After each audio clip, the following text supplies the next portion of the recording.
right into the getaway cabin.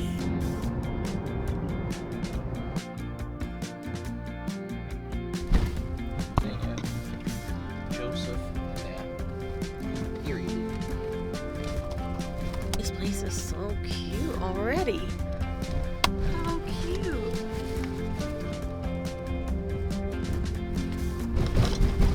This is us. This one's ours.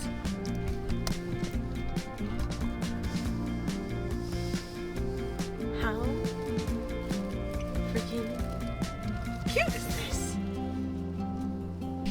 Hey guys, and welcome to my 2024 planning video. It's a little bit different than how I usually film this video because usually my husband and I take a night. We always pre-plan it. We take a night to reflect on our goals from last year and then plan our goals for the coming year. And this year we're taking it up a notch and we decided to stay at a getaway house, which is super exciting. It's this cute little like tiny house in the middle of the woods. It's about an hour and a half outside of the city that we live in. So we're in Pittsburgh and this is based in Ohio, like right between Pittsburgh and Cleveland. And I think they have these all over the place. It's pretty cool. It's like pretty cool and affordable way to get out of your normal space and kind of do something a little bit different. So I'm excited. So if you want to see what our planning session looks like, come along.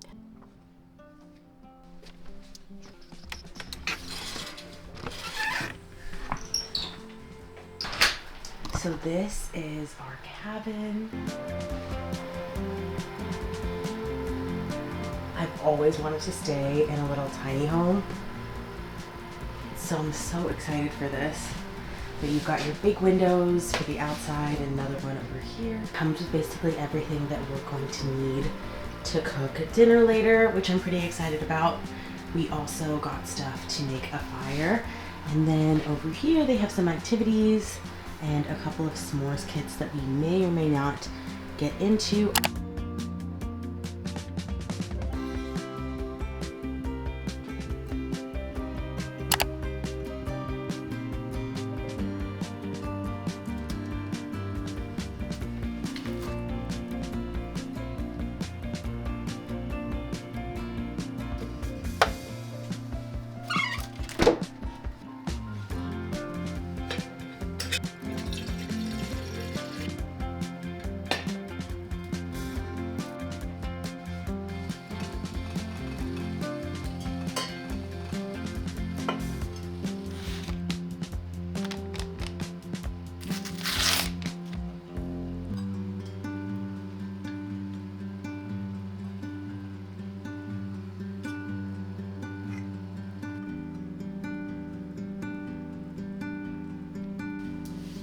Okay, so I have my iPad here.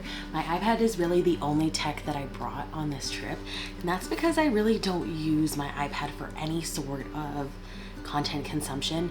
I pretty much only use it to create. So what I'm gonna take the next probably about hour to do is work on my New Year's prep. I made this cute little journal. It'll be up on the freebie section when this video is live, so if you're interested in it, you can download it too. But basically what I like to journal on is what went well this year, what could have been better.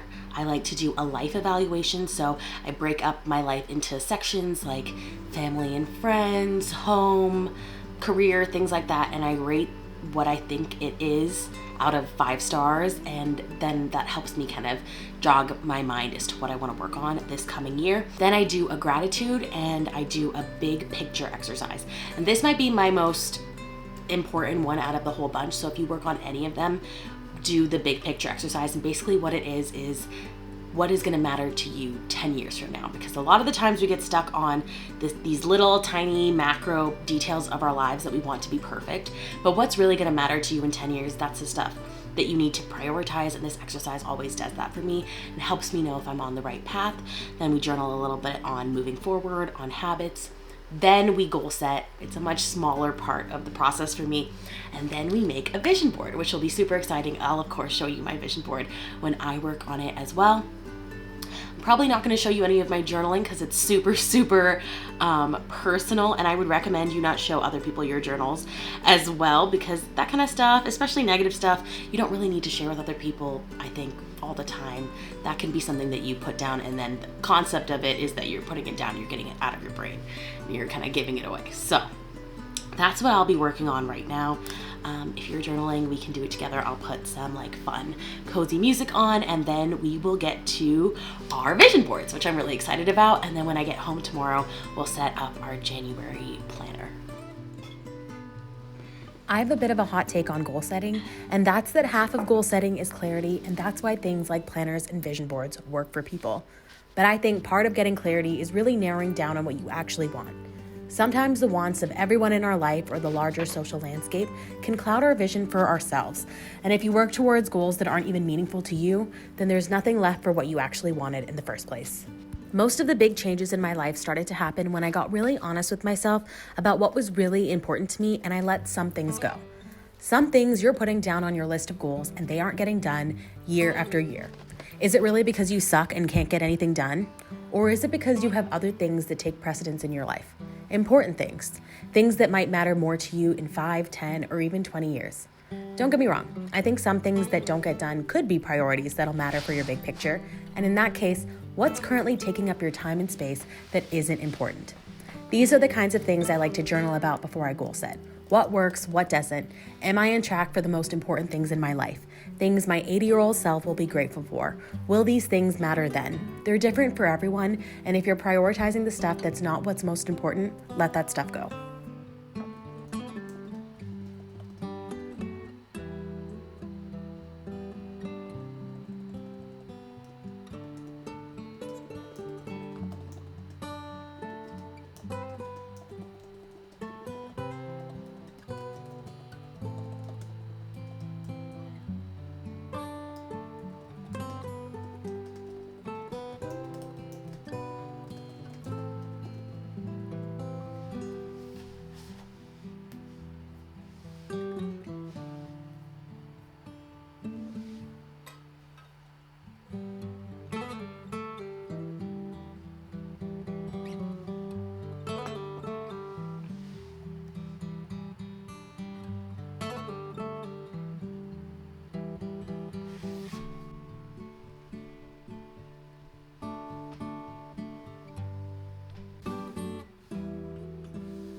Oh, there you have it.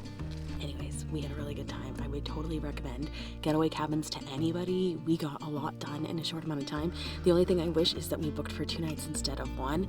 And I think this will be something that we do like maybe on a quarterly basis because it was so nice. None of them. I love these like trees that they've built between all of them too.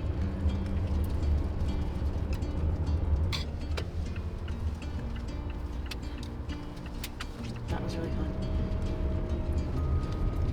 As you can see, I am back in my home office. I really couldn't recommend Getaway Cabins enough. That was a really great experience. We're already planning our next trip back. The one thing I didn't get done while we were there was actually planning out my January plans and setting up my planner, and that was really just because once I started reading my book, it was game over for all of my plans. But I do love that we got to get all of the high level goal setting kind of out of the way, and I will have that journal that I used while I was there in the freebie section, so it'll be linked down below if you're interested in trying that out yourself. Maybe you want to do that for your New Year's Eve if you're like a cozy stay-at-homer like I am. Anyways, I'm going to get into my January plan with me, and if you're interested, stay tuned. The planner I decided to use this year is the portrait planner. I can't help it. I am a creature of habit. If something works for me, I tend to use that over and over. This is one of my favorite things ever. This is the second year I will be using it, and it is up in the shop if you're interested in using the same planner. So one thing I had already done was fill out the important dates for the important people in my life, the people that I love, their birthdays, special things that I want to remember so that I can make them feel special. I realized after 30 years of life that 90% of being a good family member or friend is pre-planning. Honestly, that is half of what being thoughtful is. Put these dates down in your planners so that when that month comes around, you're not scrambling at the last minute, and you can do things that are super thoughtful that don't cost a lot more, but just are more thoughtful because you've had a little bit more time to prepare. So anyways, I've just found that this is like a really good tip to make sure that the people in your life feel loved, and that is number one priority for me.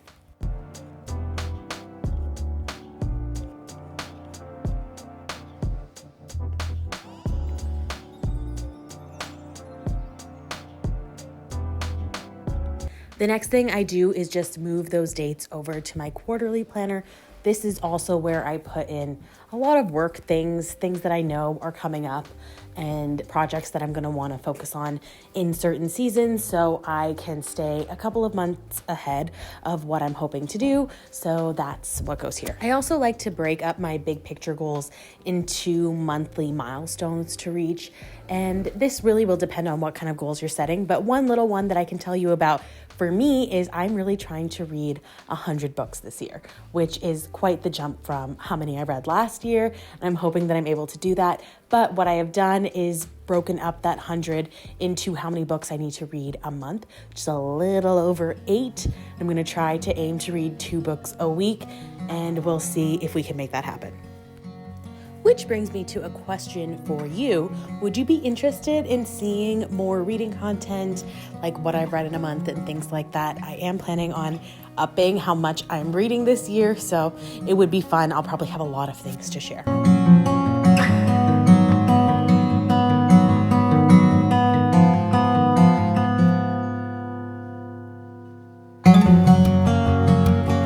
And now that we're done with that, I am going to jump into my January spread and go ahead and get started with that. If you have watched me for a while, this will be very similar to how I have been planning my months for the last year or so, and that is simply because it works for me. And I am the kind of person that even though I have a planner brand, I don't like to spend all of my time planning. I like to spend my time doing. So these are simple routines that I can do even if I'm having a bad day, and that's kind of what's important to me. That's kind of how I set this stuff up. So if that's the kind of planning that you're interested in, we'll probably get along quite well. First things first, I'm going to go ahead and put in the dates that I already know.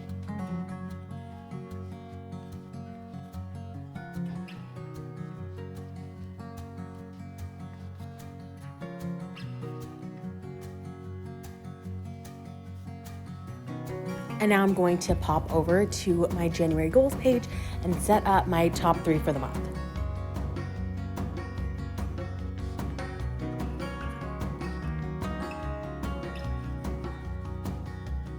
And now it's time for the best part, my monthly vision board. I already have a bunch of photos that I save for my annual vision board, so I'm sure quite a few of those will end up in this month's as well.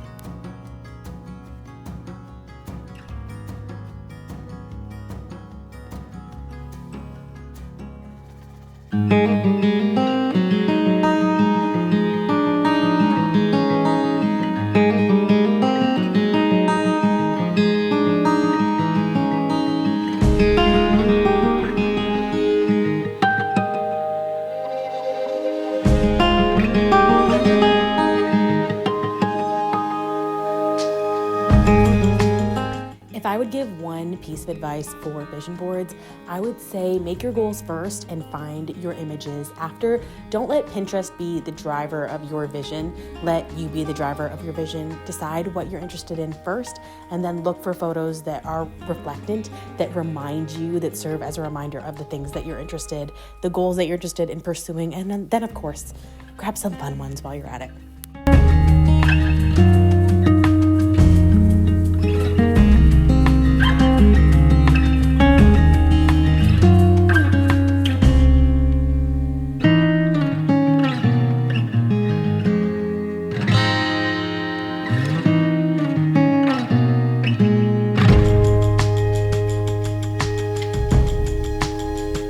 And after I'm done with that, I just go back to my monthly spread, write in those 3 goals that I've already kind of hashed out.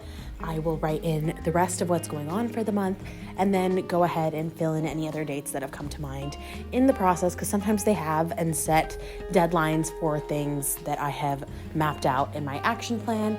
And then for fun, of course, I go through with stickers and make it colorful and fit my vibe. I will usually grab my vision board as well and bring it over here and make a smaller version that I use as my little inspiration board when I check in with this on an almost daily basis.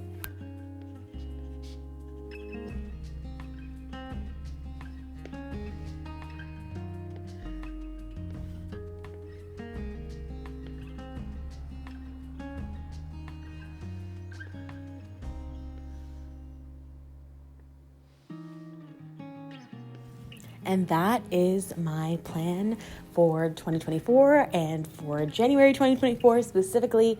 If you liked this video, please like and subscribe. It means the world to this little channel, and know that this channel and Paper and Roses is a huge part of my 2024 goals this year. If there's anything particular that you'd like to see, please let me know down below, and I'll catch you next time. Bye.